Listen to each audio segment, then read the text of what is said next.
verdaderamente es de expertos, de conocedores, de gente comprometida con el tema, y me queda muy claro que ya sea a favor o en contra, esas posiciones todas fueron dichas con una extraordinaria argumentación, justificaron muy bien sus dichos. Quienes nos siguieron se pueden dar cuenta que hay una diversidad de posiciones, pero aún en esa diversidad de posiciones hay grandes coincidencias, grandes comunes denominadores. Todo el mundo está perfectamente en la legalidad, en preservar los derechos de los creadores. Eso no está en cuestión. La pregunta es cómo hacer esto compatible con las nuevas tecnologías, esta nueva era, cómo hacerle para que nazca esta nueva era y muera la anterior, como alguien lo planteaba, cómo hacer para que esta nueva cultura que existe, cibernética, en fin, se vincule bien y de manera compatible con lo cultural. Y aquí lo que a mí me gustó de esta exposición es que no hubo posiciones simplistas o posiciones maniqueas, blanco o negro, bueno o malo. Se me hace que eso verdaderamente no va de la mano con la solvencia intelectual, la solvencia moral y el prestigio profesional de quienes hoy hemos tenido el gusto de contar en esta audiencia pública.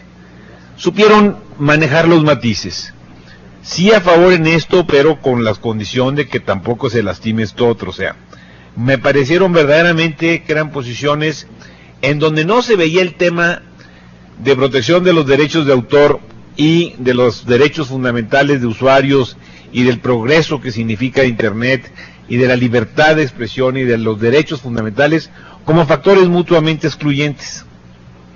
No son mutuamente excluyentes, son colectivamente exhaustivos del reto que tenemos los legisladores de construir una agenda de Estado, como alguien lo planteó, porque de eso se trata.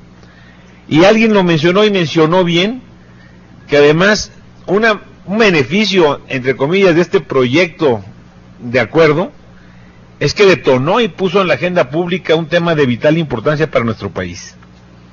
Y ya en sí mismo que estemos discutiendo de esto y analizando caminos alternos, si no se llegara a firmar el acta por el Ejecutivo y si no se llegara a aprobar por el Senado, nos queda claro que la agenda de Estado hay que construirla, con visión de país, con proyecto de país, que necesitamos más banda ancha para hacer más negocio, para que haya más crecimiento económico, más empleo, que México no se puede autoexcluir de lo que son las exigencias y los retos del siglo XXI.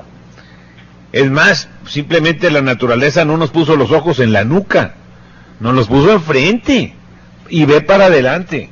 Y eso es lo que tenemos que hacer, ver para adelante, a partir de las nuevas tecnologías como oportunidad, cómo las capitalizamos, cómo nos beneficiamos de ellas, y no verlas como enemigos o adversarios, porque no lo son.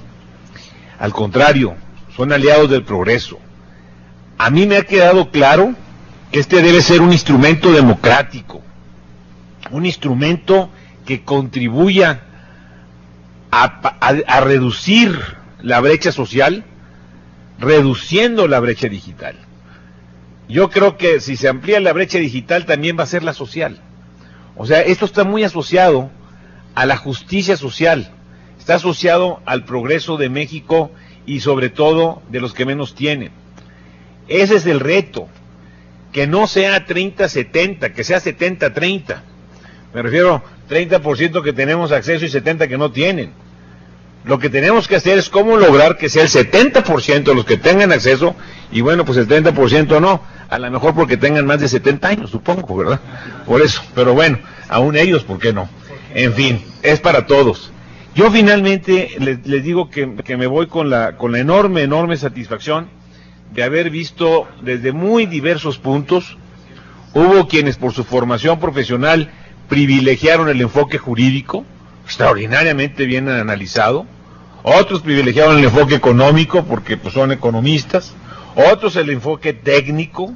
En fin, A mí me gustó mucho esa diversidad de planteamientos y coincidencia de propósitos. Creo que se ha justificado con méritos, como termino como empecé, con creces superaron mis mejores expectativas, nos han dado un muy buen material, nos están equipando a los senadores para a su vez compartir con los demás senadores lo que hemos venido aprendiendo a lo largo de estas audiencias, y nos deja sumamente motivado para las que vendrán en fecha próxima, y preparar pues una propuesta al gobierno, si sigue por el camino de ACTA, o en su defecto también ya preparar la agenda legislativa del siglo XXI, en donde se incorporen todos los valores a tutelar, todos los valores. México es un país de creadores, es un país creativo, y tendrá que seguirlo siendo, y quizás aún más si hacemos bien las cosas nosotros. Entonces nosotros no vamos a inhibir la creación, pero tampoco el progreso. Queremos más progreso y más protección a la creatividad de los mexicanos que son creadores. Y ese es el reto que compartimos con ustedes hoy en la noche. Les agradecemos a quienes por el canal del Congreso nos han seguido. Me sumo a la petición que se ha hecho previamente de que sus propuestas, sus ideas sobre este tema nos la hagan llegar a la dirección que les dimos del Senado de la República, y esperemos que en fecha próxima, en la siguiente audiencia, sigan con nosotros. Muchas gracias y buenas noches. Muy bien, presidente. Gracias. Oigan, iba a ser el 9, pero les quiero proponer el 2, porque el 9 vienen para ver lo del acuerdo con Colombia. ¿Cierto? ¿Sí?